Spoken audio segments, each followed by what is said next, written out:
Assalamualaikum warahmatullahi wabarakatuh. Perkenalkan, nama saya Rahman Ramadan. Saya di sini akan membahas sedikit tentang kedudukan Pancasila. Baik, teman-teman, Pancasila itu merupakan pandangan hidup bangsa, memiliki fungsi utama sebagai dasar negara di Indonesia. Dalam kedudukannya yang demikian, Pancasila menempati kedudukan yang paling tinggi sebagai sumber dari segala sumber hukum atau sebagai sumber hukum dasar nasional dalam tata hukum di Indonesia. Pancasila juga merupakan filosofis grounds like atau pandangan hidup bangsa Indonesia yang perlu dihayati dalam kehidupan berbangsa dan bernegara.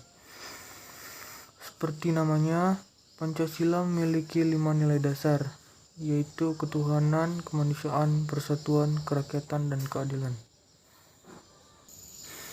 Baik, Pancasila sendiri juga merupakan kristalisasi dari nilai-nilai hidup yang telah dianut oleh banyak masyarakat di Indonesia. Ini terjadi bahkan sebelum istilah Pancasila resmi diperkenalkan. Oleh sebab itu, Pancasila diakui sebagai dasar negara dalam alinea keempat pembukaan Undang-Undang Dasar 1945. Baik teman-teman, sebelum saya lanjut, saya akan memberitahukan apa itu kristalisasi. Kristalisasi Pancasila itu merupakan dasar atau inti pokok yang tertuang dalam badan Pancasila, yang dimana inti pokok ini diperoleh dengan seiring berjalannya sejarah bangsa Indonesia secara perlahan dan mengendap, yang kemudian menjadi satu kesatuan yang padat dan bulat. Baik, langsung saja kita masuk. Yang pertama, sumber hukum utama. Pancasila ini adalah sumber hukum pertama. Menurut ketetapan MPR nomor 3 MPR tahun 2000, Pancasila merupakan sumber hukum dasar nasional. Artinya, Pancasila adalah sumber hukum utama yang mendasari pasal-pasal dalam Undang-Undang Dasar 1945 serta peraturan perundang-undangan. Pancasila menempati kedudukan paling tinggi dalam tata perundang-undangan di Indonesia. Hukum di Indonesia harus merupakan perwujudan dari nilai-nilai yang terkandung dalam Pancasila. Alasan sendiri Pancasila ditetapkan sebagai sumber hukum dasar adalah karena Pancasila disepakati sebagai norma hukum yang kedudukannya kuat dan tidak berubah serta mencerminkan kepribadian bangsa. Dalam buku Pancasila dan Undang-Undang Dasar 1945 menjelaskan bahwa Pancasila sebagai dasar negara mengatur kehidupan sosial, susunan dan sistem perekonomian negara, sistem politik dan kehidupan politik, kehidupan berbudaya, hubungan antar rakyat, kekuasaan yang menganut hak asasi manusia, dan kehidupan perundang-undangan.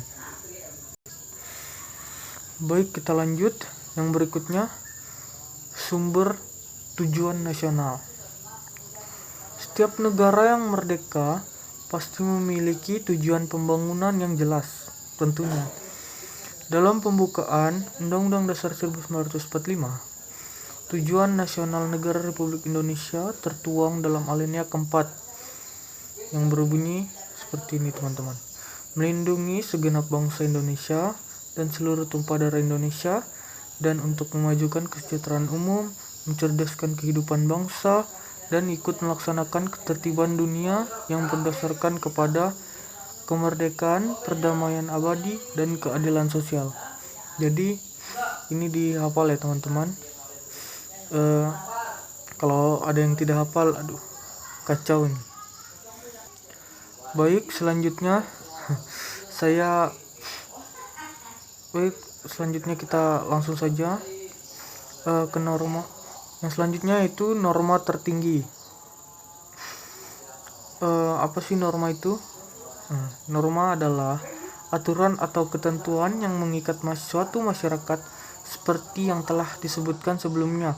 Pancasila merupakan kristalisasi Ya, bagi yang belum tahu kristalisasi, di awal sudah saya jelaskan ya teman-teman.